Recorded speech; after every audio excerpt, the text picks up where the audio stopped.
Oh yeah. So we are back again. Update on the raised garden bed. So what do we got going on here? This is the small little I just like that was a new plant I threw in there. Little peach passion. Maybe it wasn't hardened off enough, but you see it's getting new growth down there. Still doing good. It's short compared to my other plants, but that's fine. I want some late bloomers here because I do have plants that have flowers on them, and so yeah. What do we got here? I don't even know. 7-pot evergreen. These are plants that you see all the new growth on them. Yeah, they weren't properly hardened off, and the leaves burn up like that one, but they're getting new growth down there. I kind of want to trim the old growth off, but I'm on the fence about it. Um, that's that NK Hellhammer. As you see, all I left was that and some of that, and all of this is new growth. You get a little bit of leaf burn. They're getting 13 and a half hours of sun right now, these plants, so they are getting beat up pretty bad from the sun. Thank God today it is cloudy and it's sprinkling out a little bit, but this is my overwintered yellow scorpion. I wish I could show you guys. Oh, little ladybug.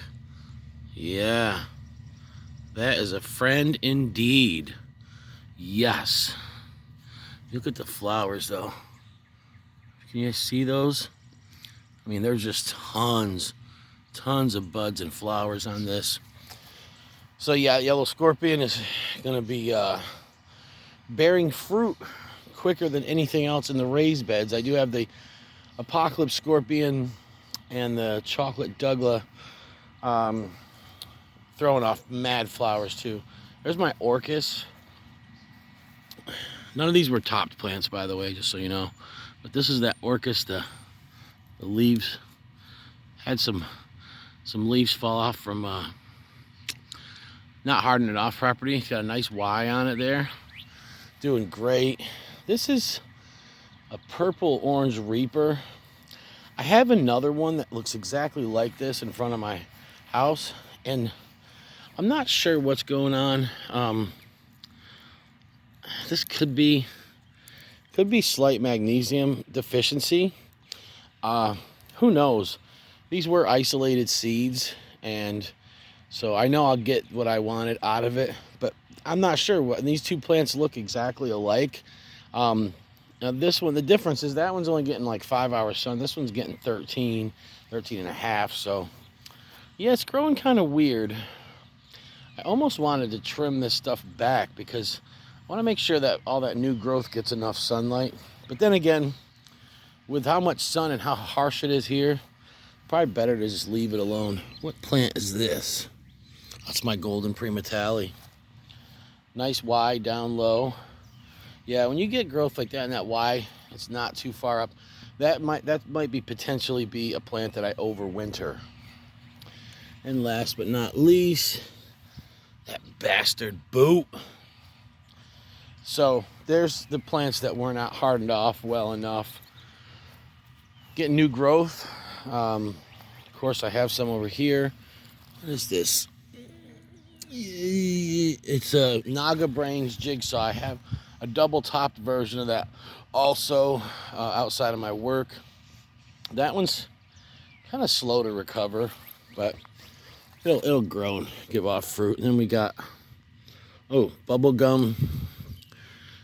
It's that bubblegum 7-pot peach ghost jammy, and Ink Gardener's khaki boot. That thing is ridiculously hot. Then my gasoline. Actually, it's the only plant I have of that now. So we'll take a look at those. Then I got some of the newer plants in here.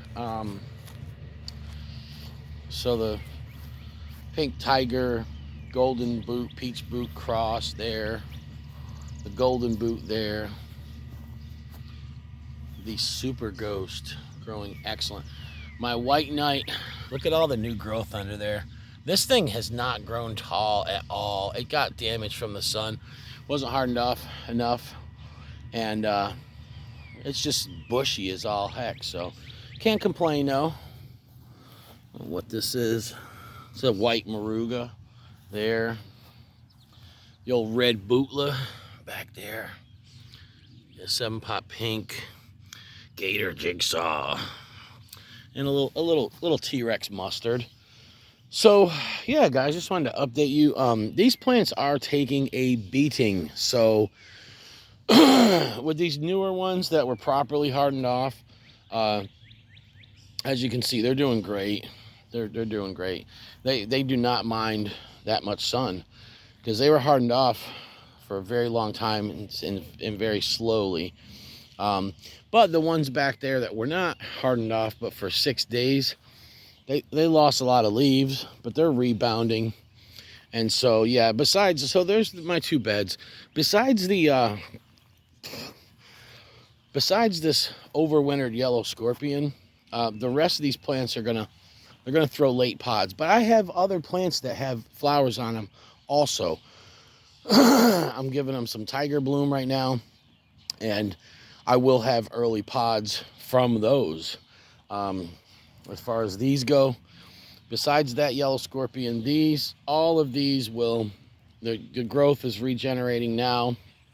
They'll start flowering within probably a month from now, except this one. I think this one's throwing off some flowers now. Yeah. See, and I don't know what to do about that because all that new growth on the bottom, I'm so torn on. I just want to snip those off and, let that new growth come back and whatnot. Because what I'm afraid of with this plant is that if I let it flower, it's going to get a couple of pods on it, which it won't get that many. I can tell you that right now. And then it's going to put all its energy into those pods.